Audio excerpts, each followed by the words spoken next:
Now, this particular article is the main dissertation that I have written for my MRes. It's first, well, I won't say it's the first draft. It is, I suppose, it's the first complete draft.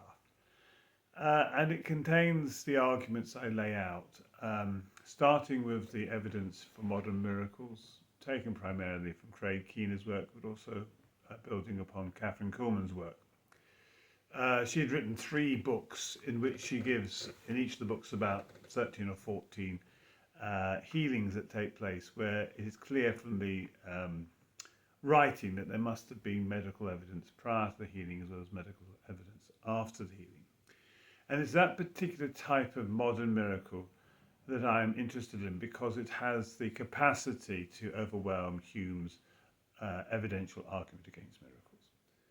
And Professor Craig Keener follows this up with many examples in his book, Miracles Today. And if I had wanted to, and I haven't really got the time to do it, I could have done some more work on his 2-volume work, Miracles, produced in 2011, and no doubt found examples of that type of miracle.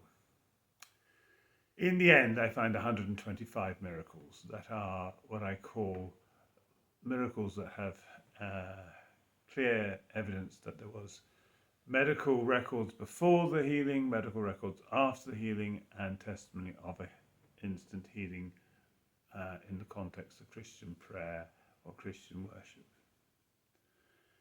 I then make the point that it looks like this type of miracles is primarily, almost entirely found in the Christian context. Other religions have examples of miracles, but not normally of this character. And furthermore, as Professor Craig Keener notes, it looks like from polling evidence there are hundreds of millions of Christians who claim to have experienced or witnessed miracles. So, taken collectively, the following implications fall out from this evidence for modern miracles. Firstly, you can't use methodological naturalism in science because we don't live in a closed universe. We live in a universe where there is obviously something spiritual taking place that's causing causation that is not based on physical events in the way that we understand them.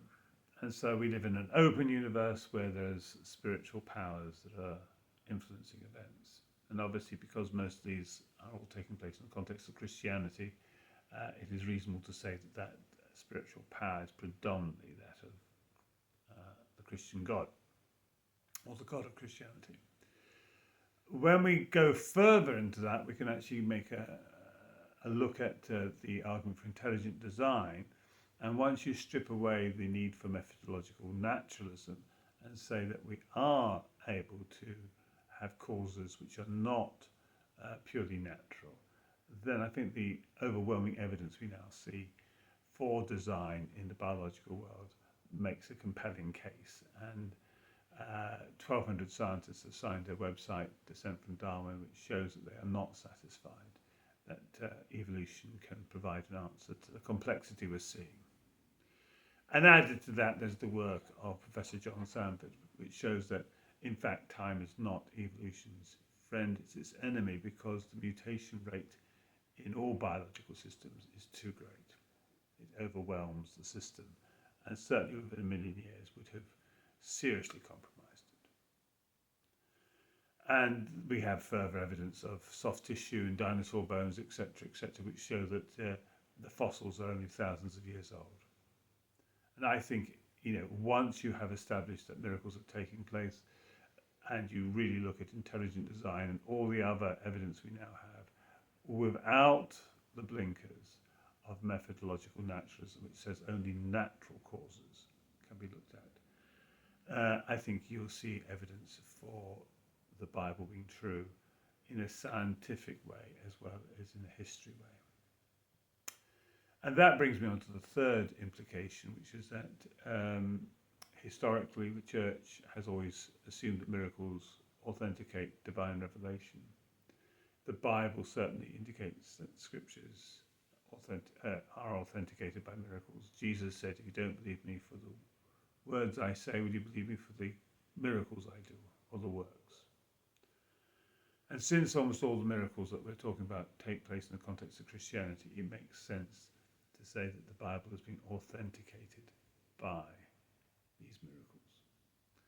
And so I come to the conclusion that, given all these things, we should now take very seriously this whole question of modern miracles, because there are massive implications. Because if the Bible is now an accurate revelation from God, then it has huge ramifications for our society, huge ramifications for the individuals in our society who need to get right with God. And if we stop the whole world because of COVID-19, this is far, far greater than COVID-19. This is about eternal life. This is about where people spend eternity. Surely that requires a lot of diligence, a lot of effort, and a lot of concern. As Jesus said, what does it profit a person if they gain the whole world, but they lose their soul? Jesus spent a lot of time talking on this subject of eternity and eternal judgment. And really the motivation behind doing the MRes was to make it abundantly clear the evidence for the Bible being the revelation from God that it's always claimed to be is now there. And one of the great evidences is modern miracles. Well, thank you for listening.